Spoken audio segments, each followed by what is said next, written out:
Alright, it's time to talk about the worst build of the league. Absolutely terrible. I couldn't imagine that anybody would try this, so please don't. This is like the worst shit I've ever tried in my entire life. This Ice Nova Frostbolt need a massive buff next league. So hopefully we'll get that, and yeah. Is GGG not watching anymore? Okay, time for the real video.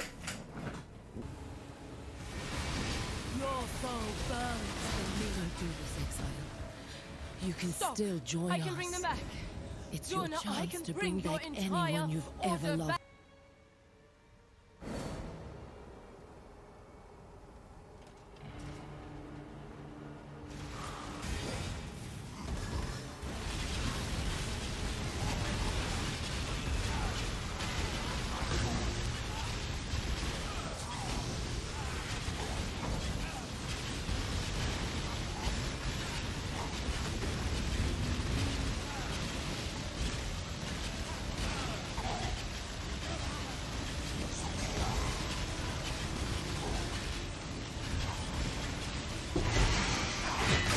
I am no beast of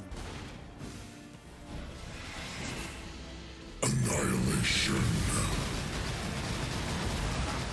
The fires of 1,000 suns. Disintegration hatchling surprises. Designed to challenge me before this realm.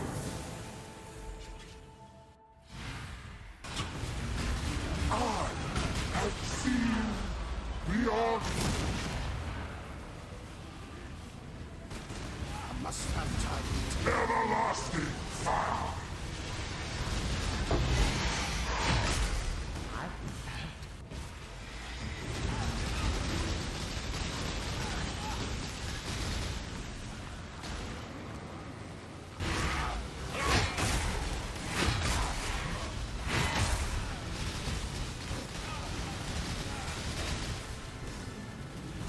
To me, exile, quickly!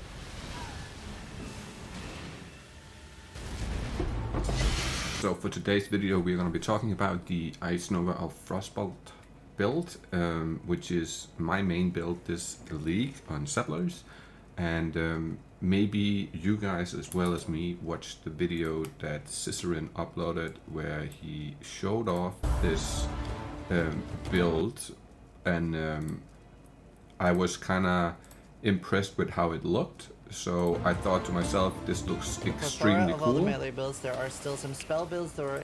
And the way he explained it, the way he showed it off, I was like very intrigued, and I was gonna do a lightning arrow to begin with this league, but this video made me change my mind and go for the Templar instead, and I thought let me try something I have never done before. I haven't played the Templar, so I was thinking, okay, let's try it out and see how it goes. And I'm very, very, very happy I did that, because the build has been beyond anything I could ever have imagined. This has been the best build I've ever played in any of these type of games. Like, this has just the all-around perfect feeling. Everything feels perfect. Once you get to a certain point, it just feels... I don't per se think it's broken. I just think it's at the very peak of the performance. That's how I feel like it's... That's what it feels like to me, at least. And there's multiple ways of scaling it, and there's multiple ways of increasing your power and all these things. So after watching this video, I went to the POB for the build, which is in... I'll of course leave Cicerin's video in the description. I'll also leave the link to this POB in the description as well. But yeah, so basically I went and I followed this build guide. Since I had never played before, I had no clue what I was doing. I thought I better kind of look into a guide of some kind and have like somewhat of an idea where I want to go, what I want to push for, and whatnot. But this guide turned out to be extremely helpful, both with starting out early game, but also getting to the late game, and swapping from your rolling magma into your firestorm, and then from firestorm in... Sorry, that's not firestorm, it's right here. From firestorm into the Ice Nova, And this was a very, I feel like it was seamless. The transitions, it felt very, very thought out and very well performing. Or like even with low end gear, it felt so goddamn good. That being said, I think we should quickly go over what I think the performance of the build is. So normally I usually have like S plus, S tier, A tier, and then B, C, and E, because a lot of times the builds have some kind of weaknesses where they just don't perform as well. I've yet to find this build's weakness, you could say, like if there's something where it's just not performing at all. In terms of that, I don't think there is anything, but there is of course two things I have yet to test, which is the Rogue Exiles and the Ultimatum. So those two things I haven't tested, so I haven't put those on here. Maybe these are the D tiers, I don't know, I have yet to try it out. But I can tell you what the good tiers are, like what it's very good at, because I have basically tried a bunch of different tactics, swapped around my Atlas tree, changed around a bunch of things. I even changed around a bit of, like a couple of things on the build, just because I felt like it performed better. I was playing around with it in POB and figured out how I could, in comparison to my gear, how I could mid-max it to the highest point of I could with the gear I have available, if that makes sense. But let's go over it really quick.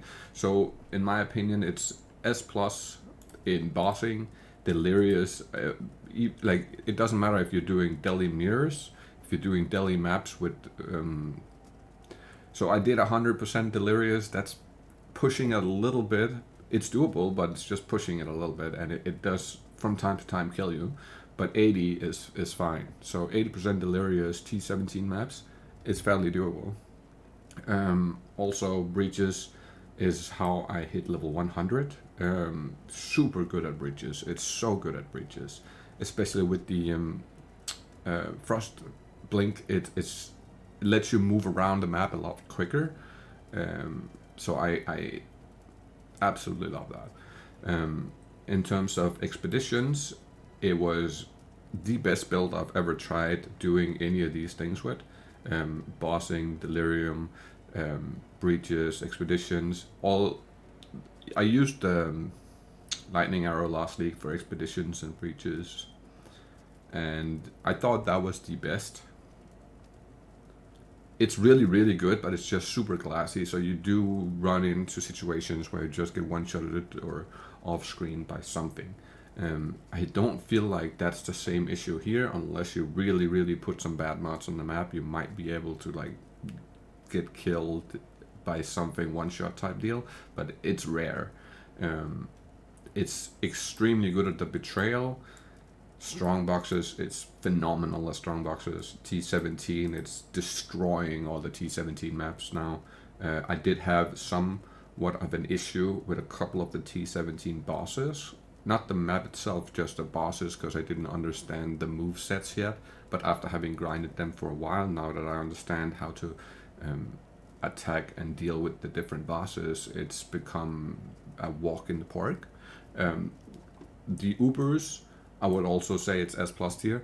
Pretty much all of them. There are one Uber set that are way tougher than all the others, and it's not it's not the build's fault. It's definitely a skill issue on my part, because I just don't know the fights well enough yet. But that being said, it has one downside when it comes to fighting Maven, and I'll come to that in a second. But all the other Ubers, so Cortex, Shaper, Elder, Ceres, super easy walk in the park.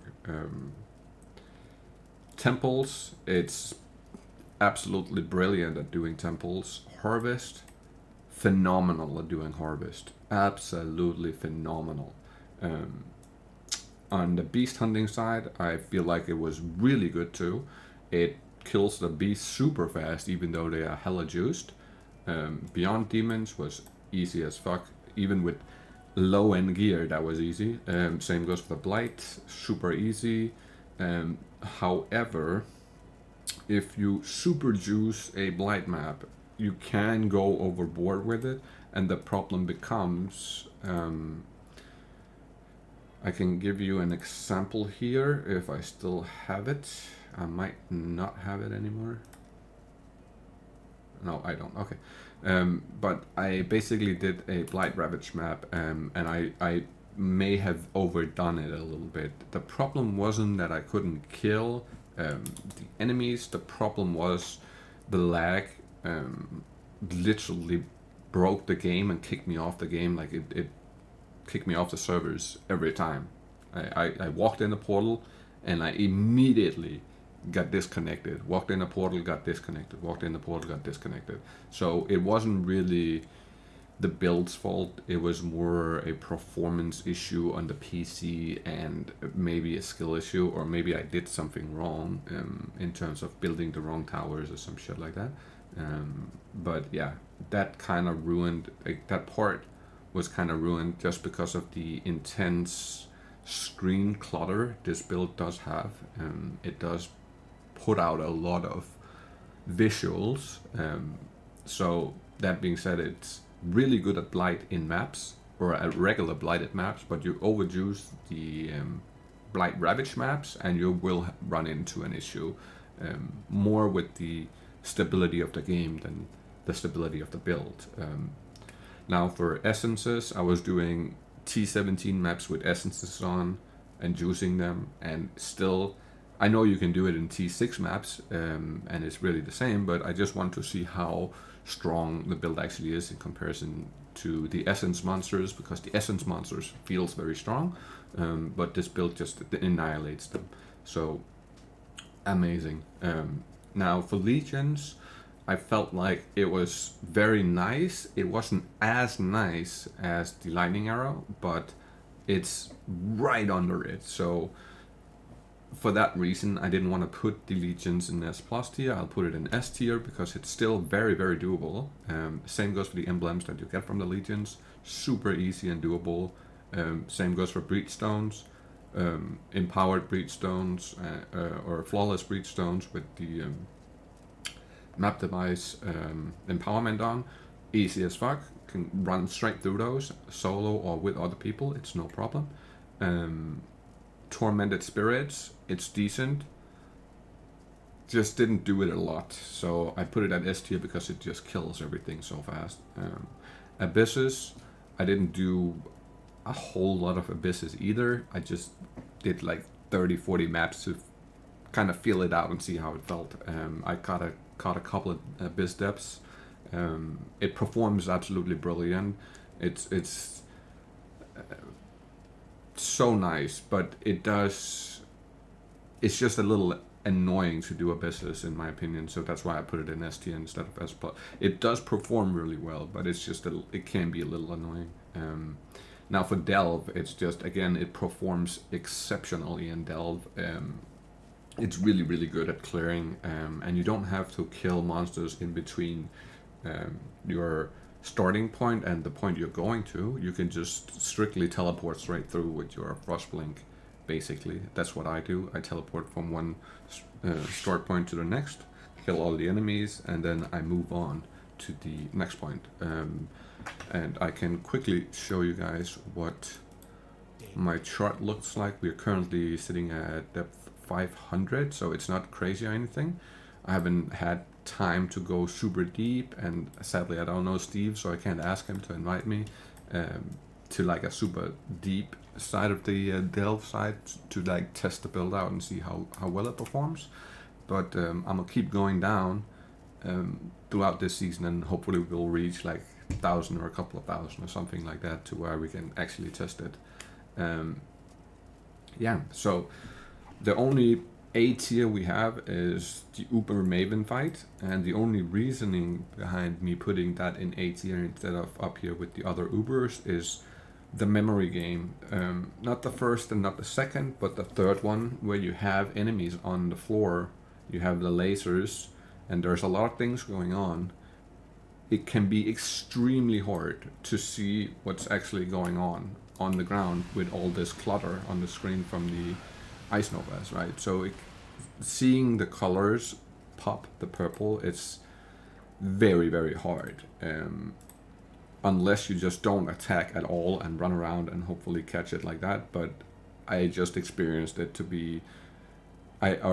my experience is it's a bit hard because it's new to me, so I don't fully have the moves memorized. I don't fully have everything memorized, so it's kind of hard to, I would say, to do it easily, right? For a first-time player. But the fact that I could do it on my first try should tell you something about how well the build actually performs. I think that's about it for the league mechanics and the game mechanics. I think it's time to talk a little bit about the numbers and take a look at the gear. So you could say my most expensive build currently would be the SRS Necro I made last league, because I poured, I don't know, like 800-900 divines into that build. But this build is technically way more expensive, in my opinion, than the Necromancer, although I spend a lot less money on it. Because this league I had a better understanding of crafting in comparison to last league. So I was able to craft most of the gear myself. And I'm very proud of how it turned out and where I'm at currently.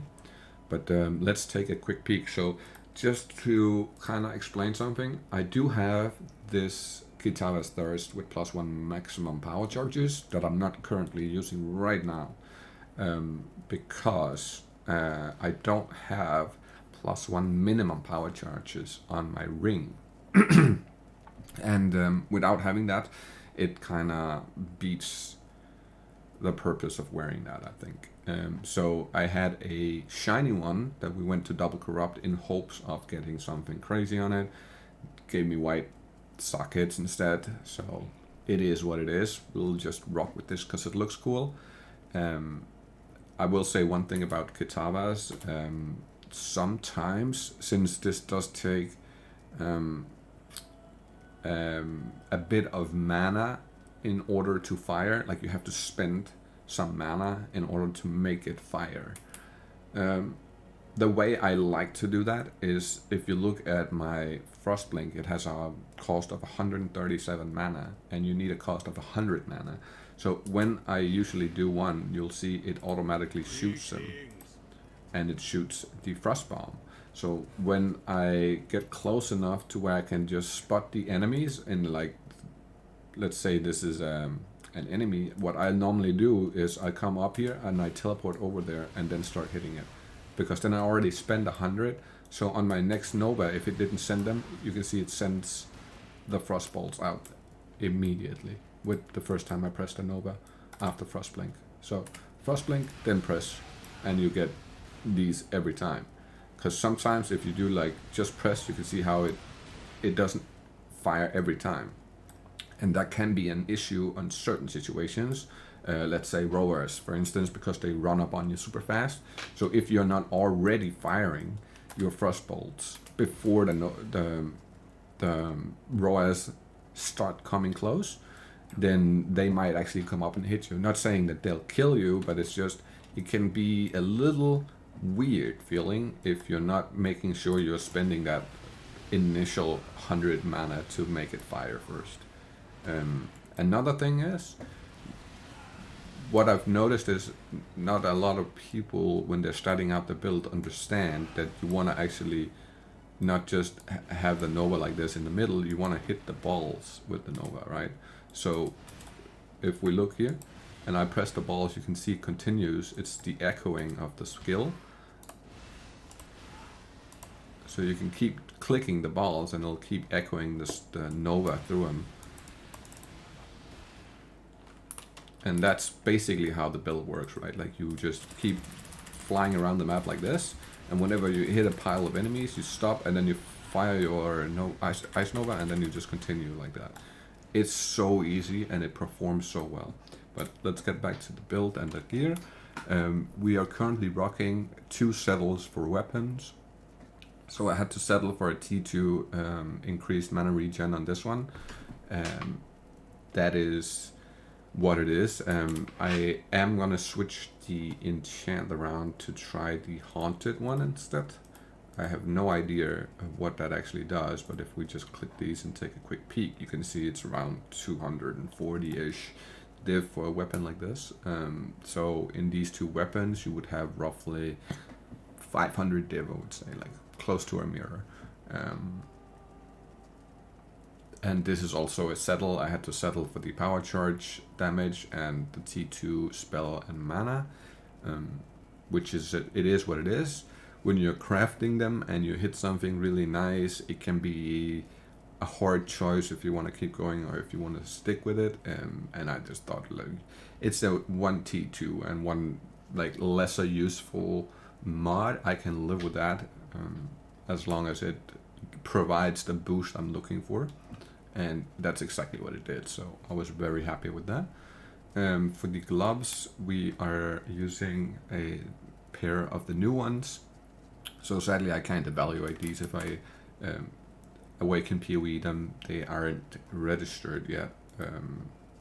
The base type of this item is new, so the Phantom Mittens have the 2nd highest, I believe, evasion and energy shield. And that's why I chose that base. And here we also had to settle.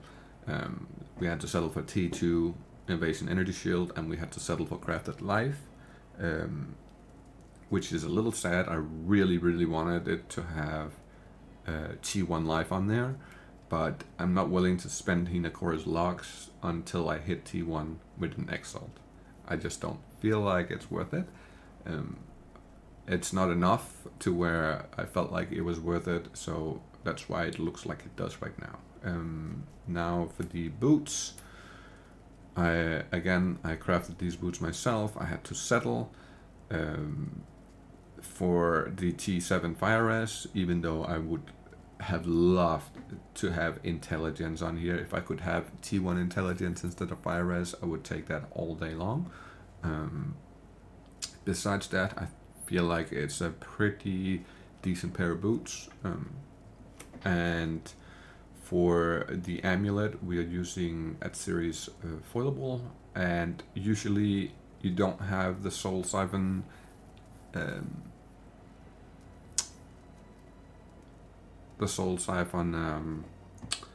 what do you call the blights? Anoint. Normally you would have another anoint that gives you spell suppression, but since I'm already capped out of my spell suppression, I didn't need it anymore, so I took that one off to gain more mana, and it has turned out to be a very good choice, so I must stick with this one as of now. For the armor, I also had to settle for a T2 dexterity mod, but it turned out to be enough to where I could take off my careful planning jewel and then swap that for a rare jewel instead, and that's exactly what I did. So and with the 22 spell suppress and 1 tattooed spell suppression node on the tree, we are currently 100% spell suppressed, so that's just beautiful. And as you can tell, 2100 evasion and 519 ES is a decent base. It's again the 2nd best base, but I really like the look of these bases, so that's why I went that direction. I could have gone with the necrotic armor and like the that's not the right base, but I can't remember what it's called. Not ambush, it's called something. Nah, I can't remember. But there is another set of gear that has a tiny bit more ES and ER, so you can go for these bases instead. I did just like the look of these, and it was good enough for me, so I thought let's just go with this. But yeah, as you can see, no life on the armor though, just mana, ES, and evasion, and then a little tiny bit of resistance. The real resistance we wanted out of that was chaos. Lightning is nice, but the real resistance we wanted was chaos, so we just took the lightning one since that was the lowest one we had. And now if I press a red altar and it says -2 fire res and chaos res, I'm still almost capped out with taking that. So that's the main thought behind going that direction and not putting life on my armor.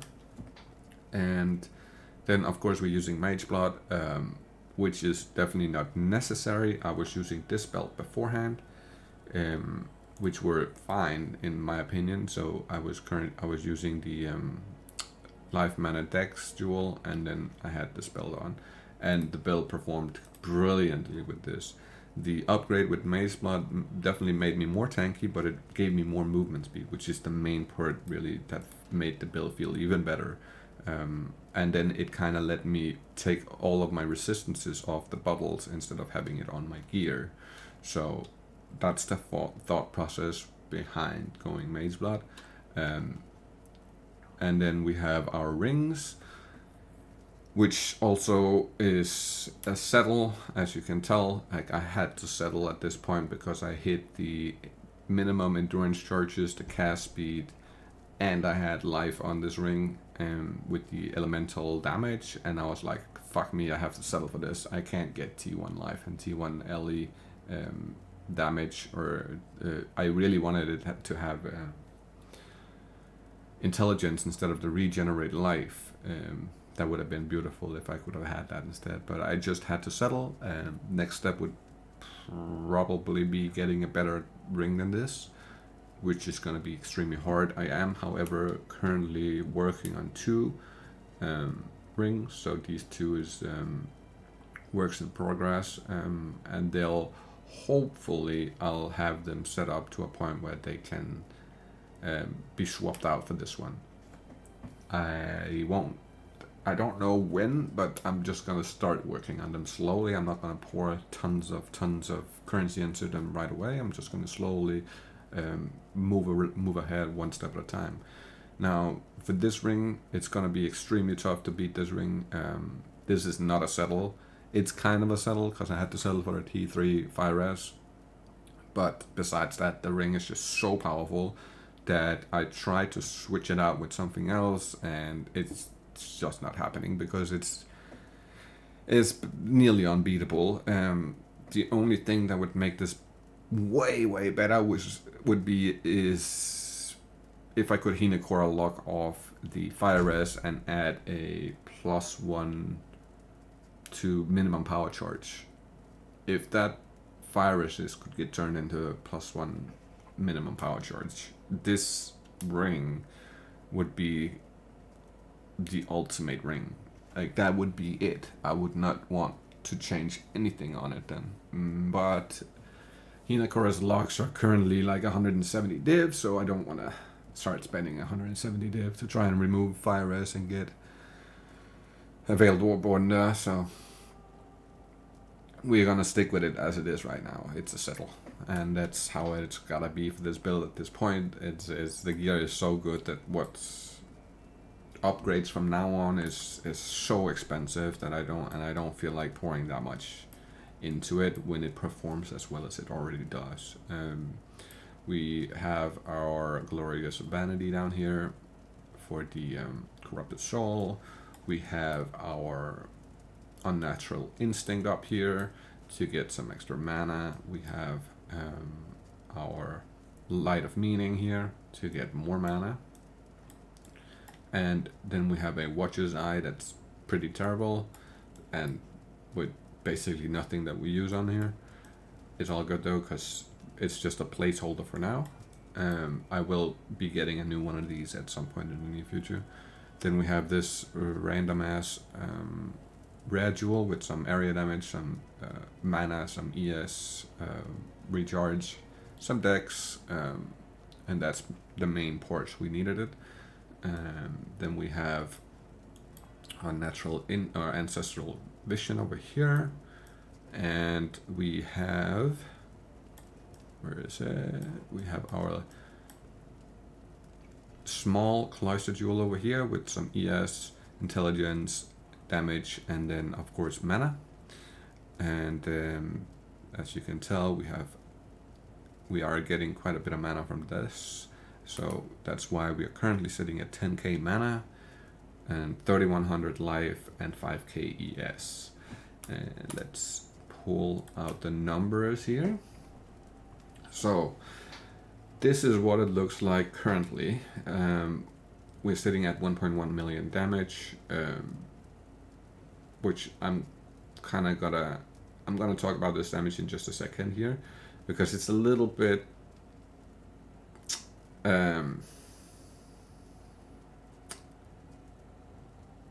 obscured, I would say, since I'm pretty sure this is the damage number for like one Frost Nova on the Frostbolt, right? And there is 5 Frostbolts, so I'm pretty sure you have to time this times 5 if you're hitting all 5 and they echo, because you're basically hitting 5 Novas at once, right? But if that's not the case, please do put a comment beneath and explain that to me.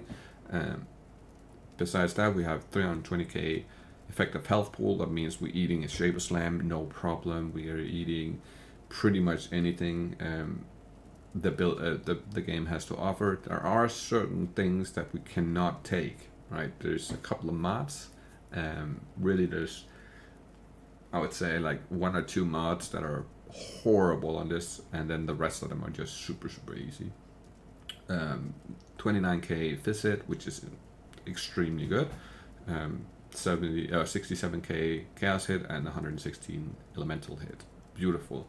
Makes us hella tanky. And we are of course overstacking just a little bit on the resistances. So when we press an altar and it has minus res, we don't go completely minus on everything. Also overcapping with just 1% in a spell suppress, just in case. Yeah, so that's basically it for the build. And if you haven't tried it yet, I highly suggest you try it out, because I have a feeling come next league this is gonna die completely. This is too good. It's just too good of a build.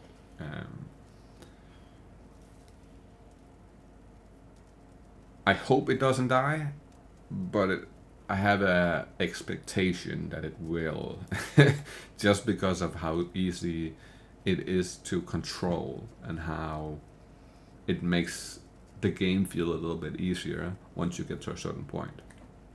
Now, that being said, I would highly appreciate if you would leave a like, comment, sub to my channel if you like what you see, come by stream anytime you feel like it. Help me out, whatever you want to do. I appreciate all the feedback. So till next time, I'll catch you guys in the next one. Have a great day, and I hope everyone enjoyed what they watched.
You know this.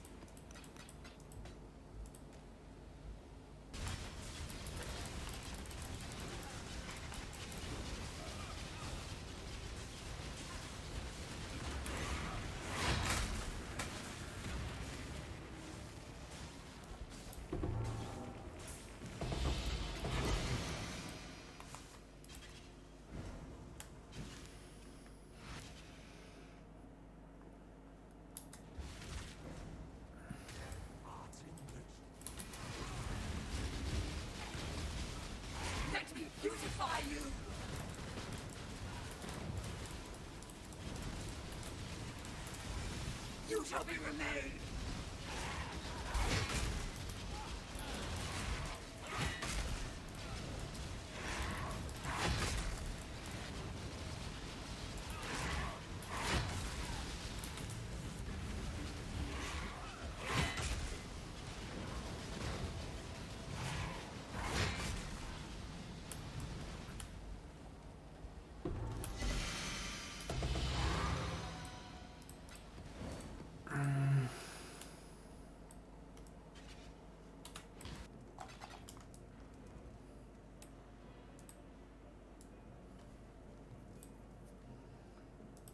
Thanks to your heart.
I took the slam and the fucking...